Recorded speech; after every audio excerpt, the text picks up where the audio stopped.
不了解自己老婆，不了解自己的孩子，很多人就在迷茫当中丢失了很多身外之物和你的 feeling 感情。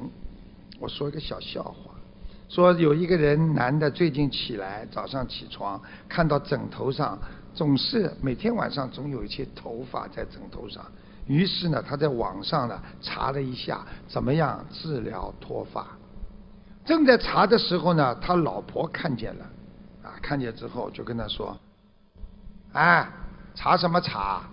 你应该先检查一下怎么样治疗你的打呼噜。”我打呼噜跟脱头发有什么关系啊？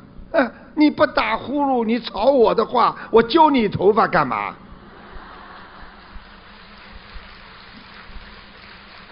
头发都是被他老婆揪下来的，所以记住啊。男人如果头发少，不一定是脱发。